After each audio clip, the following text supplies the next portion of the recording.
Hello and welcome. My name is Lexi and here I love to talk about luxury beauty, and today we are going to take a look at the Chantecaille Holiday Collection. So this is the Lotus collection, and there is a blur glow powder, a highlighter, a blush, a radiant blush by the way, and a lip crystal. So I picked up the 3 powder products. I passed on the lip crystal. Those are just, something that, although very nice, not something I wear very frequently, and I didn't need another lipstick to add to my collection. So I passed on the lip crystal, but that is something available as part of the collection. And I do have a video from when I first started YouTube, actually, so it's a really bad video, but I have the other lip crystals in there. So if you're interested in seeing that, I'll leave that linked down below. But they are really beautiful, very glittery, I think they're very nice. The lighter shade back then wasn't very evident on the lips in comparison with the deeper shades. So I feel like this shade here is going to be a lighter, and I feel like it's going to be similar to the lighter shade in the previous collection. Let's take a look at the packaging on the powder items. And this, again, we've got the Lotus collection here, and this is kind of like this gold leafy thing. And when I saw it in the promo photos, I was thinking that it was just like glued on. It kind of is, but actually upon closer look, you can actually see that this green container was actually built up around it. So it's not going to lift off or anything like that. One of the things I don't like though about this container, by the way, this is plastic, is this little lip here at the edge, because it doesn't really serve a purpose. So to me, I think it just kind of looks like, one of those basic plastic packages that you get that have that ridge, and you would fill it with a picture or a top or something. So it looks like that form to me, but it's obviously not, because the plastic has been built up to meet the edges of the gold. So I feel like that part though just looks cheap. So overall, I'm not a fan of the packaging personally. But as I was saying, this ridge here does not meet still this gold part. This is still higher. So it doesn't serve a purpose for stacking the palettes or anything like that. So I would prefer to just have this smoother. So this is the size of the glow powder. It's 9 grams. And this one has an 18-month shelf life. It's made in Italy. This is the size for the highlighter and blush. So you can see, the difference in packaging size. So the highlighter is 4 grams, and it's also made in Italy with an 18-month shelf life. Now, my blush, I'm actually not going to be using this. I am sending it back, but it's broken. It's shattered. There was blush powder all over the boxes for these and all over the packaging. So I'm going to use, that powder dust to do some swatches, and I have a demo with that. But this particular, all the product in here, I have to return in order to get my refund. So this blush though is 5 grams, but it is the same size packaging as the highlighter. It's also made in Italy with a 2-year shelf life instead. So slightly longer shelf life for the blush, and it is a radiant blush, and I believe it is the same formula, at least it seems to be the same as the blush that came out last year, the Rouge Pearl. And they also had whatever I didn't purchase it, but the one from the summer that was an orangier blush, that was also the same formula last summer. Now, I do want to note that this blush that came out last year, Akoya in the Rouge Pearl, it feels like it's probably the same kind of texture, but I think the shimmeriness is going to be a little bit different on here. We'll look at the swatches, but the Radiant blush from this year is more shimmery. And there is a difference here in the packaging weight. So this is actually only 2 grams of product. So we have 5 grams in this year's blush. So just something to note there, because price-wise, they were priced pretty similarly. So we're going to start off with swatches. This is some of the blush, and I actually just have a piece of the tissue paper here that it came packaged in that I'm kind of swatching over. So I'm just picking up pieces from the tissue paper so you can kind of see what it looks like. And you can see that it actually swatches pretty deeply. First off, it reminds me of the Chanel Les Chen blush, and are going to take a look at that. So this here is the Lotus Blossom Radiant Blush. And look at the intense shimmer and shine that you get with this. But I have to say, on the face, we'll look at a demo of that. Let's actually look at that right now. But you can see on the face that you can build it up to a deep shade, but still not as quite as deep as the actual swatch with the finger. So the finger application is definitely more intense. Even using, in the demo here, I used the Surratt cheek brush, which is going to be soft, squirrel hair, give you a lighter look. You can see it's going to give you a lot less color, but a lot of shine and shimmer. And using the Rephr cheek brush in number 4, that's going to be a dense brush that really picks up the powder well, buffs it in. And in general, that gives you a more intense color. But you can see that, again, we're getting a lot of shimmer and shine, not as much color or pigmentation. So I actually think if you have a deeper skin tone, this is going to be great as a highlighter. So I think like the deeper end of medium and above, you could use this blush as a highlight and it would actually be really beautiful. Again, I think it swatches more deeply with the fingers than it does actually upon application. And I think the amount of shimmer and shine in here is gorgeous as a highlight. So while we were talking about the blush, let's just do a few comparisons of it. This here is last year's blush in Aqua. And the difference here is this is going to have more of a pearly finish to it. So texturally, I think these feel pretty similarly on my finger. This year's feels a little bit more metallic, so like a little bit grittier, whereas this is a little bit more of a creamy powder. And you can see that the finish is going to give you a pearlescence versus something a little bit more glittery. So you don't see glitter particles per se, but it's very, very finely milled. So you're going to see a ton of shimmer with this year's blush. This is the Chanel Les Chen de Chanel, which again, this is what it made me think of right away upon looking at this. But you can see that Les Chen de Chanel is going to be deeper and more pigmented. But let's just go ahead and buff a little bit of this out here so you can kind of see. And the Chanel is going to be a little bit rosier. We've got more brown in this year's Chantecaille blush. This is going to be kind of like a rosy brown with a little bit of rusty tones. The Chanel, the same, but it's got a lot more rose to it, a little bit less brown. And the brown that is in there is has a little bit more red in it. So there are going to be differences there, and you can see shimmer-wise, the Chantecaille is definitely going to be more shimmery than Les Chen de Chanel. So this one, the Chanel, I have to use sparingly because it is a little bit deep. So I put it on with a light hand. It gives you a really beautiful look. And I feel like with the Chantecaille, I don't have to be afraid to build that up, but just know that it's going to be more shimmery on the skin. And then I also went to take a look at the RMS blush in Maiden's Blush. So this, you know, I think it's a gorgeous blush. We're going to put this right here so it's right up against the Chantecaille.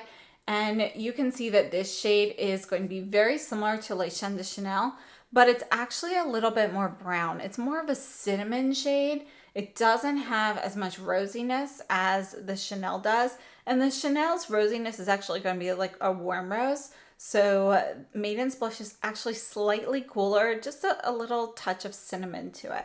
But you can see here that, again, the Chantecaille is going to be more shimmery than the RMS, but this is going to be a shimmer blush too. So I think this is a nice option if you are looking for a cheaper alternative.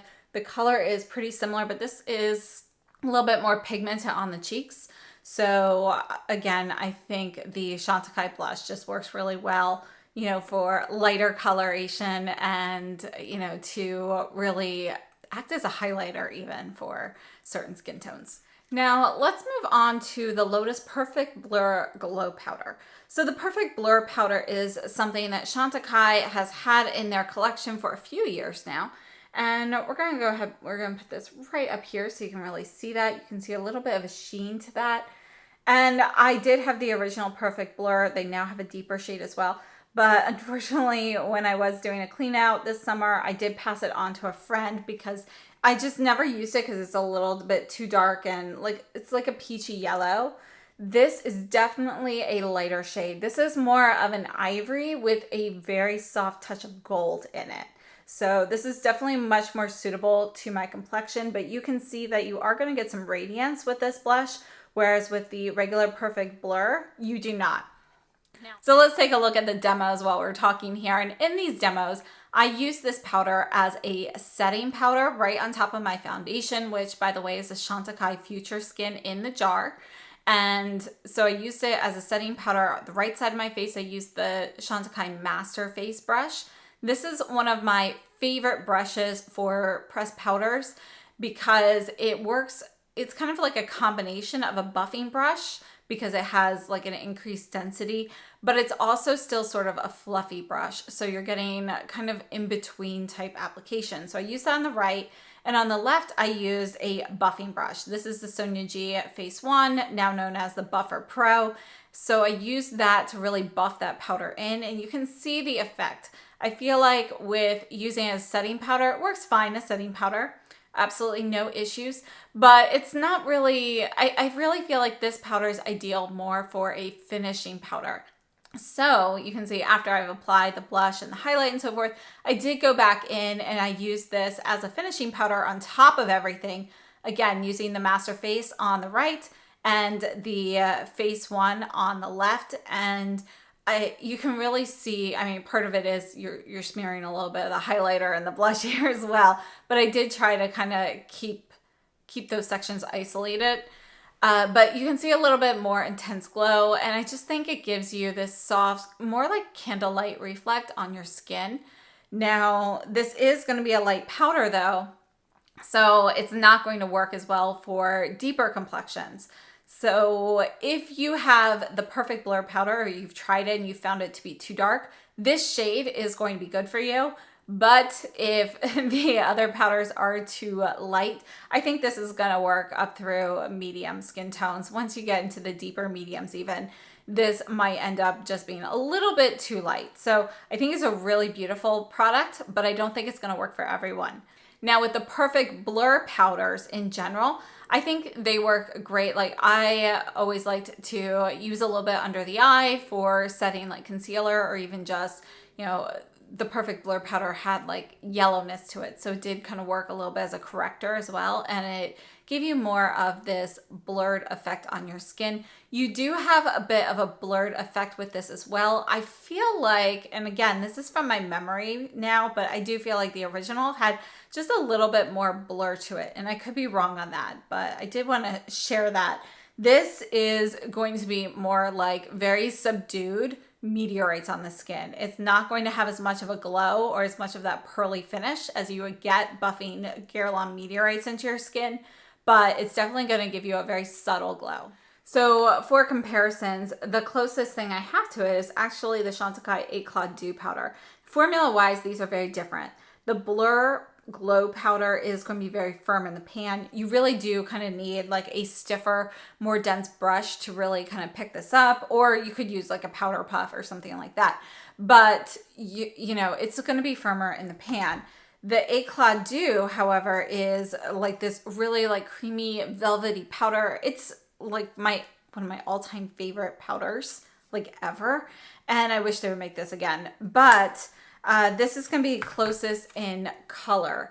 So here's the Cle de, and you can see that this is going to be ivory with some shimmer, but notice the difference in the reflect because they both have a little bit of that pearly finish, but the Blur Glow powder is going to have more of that gold reflect. Very, very soft gold, whereas we have more of a whiter, more silver-like reflect with the Cle de. Texturally, again, the Cle de is just creamier, it's velvety, and you know, it looks really luscious on the skin. You know, I just think it gives you this like really sophisticated look to your skin. Like seriously, it's incredible. The Perfect Glow powder, I would not say gets quite to that level. I think it gives you a really nice subtle radiance though. So let's take a look at the highlighter, and this is the Lotus Radiance highlighter. I think this is a really beautiful soft pink, and in my mind it's kind of like Chantecaille actually made a highlighter for people with lighter fair skins with this product, and the blush I feel like really works well as a highlighter for deeper skin tones. So in a way there's something for everybody, but I don't think this highlighter is going to work as well for all skin tones. Whereas I think this one really could be gorgeous. So you can see this is going to be a soft pink highlight, and notice the tone. It's going to be a warmer pink with a touch of peach in there. So it's not going to be super cool in tone. It's actually going to run a little bit warmer. We do have a couple of comparisons, but first let's look at this demo here. And in the demo, I already have the blush on here, but I wanted to show you what it looks like with the Sonia G mini cheek brush. So I put that kind of right on top. You can see a little bit of the radiance, but I know it can be hard to see the highlighter shade with, the blush on as well. So I also put it kind of on the upper eyelids. I have no eye makeup on at that right there. So you can kind of see what the radiance looks like on my skin. I did that to both eyes just so you can kind of get an idea. And then on the other side, I used the Omnia Gold fan brush to apply the highlight. And I feel like, yes, you're going to get something more intense with the mini cheek. There's more product there, but the shimmer and sheen is definitely very well evident with both of them. I think it's a really gorgeous finish. Now, one thing that I find interesting is I actually feel like the Radiant Blush is a little bit more radiant than the highlighter in here. So this highlighter is going to give you kind of like your typical amount of shine and sheen from a highlighter, from a Chantecaille highlighter. I think it's really gorgeous, but I do feel like, if you're looking for something even more intense, the blush actually is more intense in the shimmer department than this highlighter. So this is last year's highlighter, and this is the Pearl Lumiere, and I wanted to compare this shade with it. And you can see that last year's shade also a soft pink, but it's going to be cooler in tone. It's more of that silvery pink kind of vibe, whereas this year's is definitely warmer. Also notice the difference in the amount of sheen. The amount of sheen in last year's highlighter is a bit more intense than this year's. This year's is just a little bit more subtle. Now I also wanted to take a look at this. This is Les Paillettes from Chantecaille. This is from years ago, and it's just a really beautiful shade. This shade here is going to be much more similar to last year's highlighter, and it's actually just ever so slightly more pink. I only swatched the pink part. When you mix it with the gold though, however, I'll just show you that mixed together. So here it is mixed with the gold. You can see you get kind of more, almost like a duochrome kind of effect with that, but you get definitely a much warmer tone. But there's slight difference from last year's, but definitely very different from this year's. And then this is the Guerlain Meteorites Pearl Dust, and let's take a look at the pearly pink shade. We're gonna put this right here next to the Chantecaille, and you can see it's gonna be a little bit of a cooler pink than this year. We've got a little more peach in the Chantecaille, and the Guerlain is actually more metallic as well, but they are going to be fairly similar in color. So overall, I have to say the actual products in this collection I think are gorgeous. And when I first opened my box and I saw the blush powder kind of all over everything, I saw the color of it. I was like, oh, it's going to be too dark for me. I don't want a replacement. I'll just get a refund. So I actually requested the refund before even trying it because, in order to get my refund, I have to actually return this to them, and they have to acknowledge receipt before I get my refund. So I can't use that. So I'm only using the powder that's kind of in there. So it's possible that is creating a little bit more shimmer or something. But I have to say, I got a ton of product on the brushes, and it's still applied very lightly. And I actually really like the way it looks on me. So I think it's a really beautiful color. You can definitely build it up and get a little bit more, a little more depth in the color.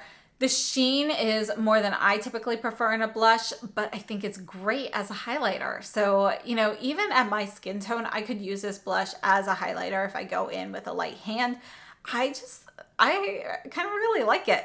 So kind of surprised me. I didn't think I would like that one as much when I first saw it. but you know, it really does go on much more softly in coloration. So I think it's actually a really nice product. And the pink highlighter, I like the pink highlighter. This is like a nice, like everyday kind of highlighter for me. It's not super intense, but it's not super subtle either. And you know, the soft pink color with a little bit of warmth, I think is really good for, you know, lighter tones. And it's definitely one that I will use, you know, on a regular basis. I think it's a really nice highlighter. So I think that's really well done. The glow powder I think is nice. I like the glow powder. I like the finish that you get on your skin. I think, you know, it's going to give you a nice, subtle, kind of like a candlelit glow without looking like too yellow or gold on your skin.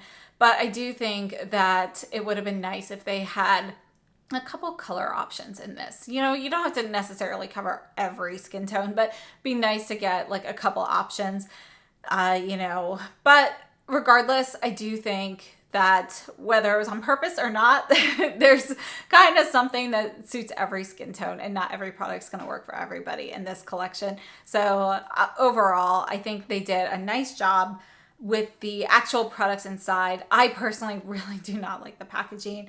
I think the packaging is just kind of cheap. I mean, you got the click closure, no problems with that. You've got a nice mirror inside, no problems with that. Everything's functional, nothing's gonna fall off, that's great. But I just think the actual packaging itself is not very attractive. And yeah, it's a personal preference though. So some people may absolutely love it. Now, one last thing I would like to mention about this collection, Chantecaille is really known for doing their philanthropy collections where a portion of the proceeds will go to a particular foundation to help like nature, animals, and so forth.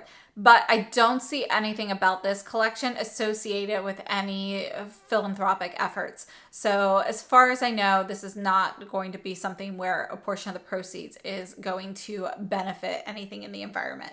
So I did just want to include that. That's kind of important for two reasons. One, so you know where your money's going, but two, also because when Chantecaille does sales, a lot of times those philanthropy collections are excluded, whereas I don't think this is one of the philanthropy collections. Now, of course, if they do hold a sale anytime soon before the holidays, these are probably excluded for other reasons. But if you happen to have stock left over later, it is potentially possible to get some of these items on sale, in my opinion. So I don't know for sure. We'll have to wait and see, but it's a possibility. So thank you so much for tuning in. I hope this was helpful, and I will have all retailers linked down below, and I will keep that updated. Thank you so much for tuning in, and have a wonderful day.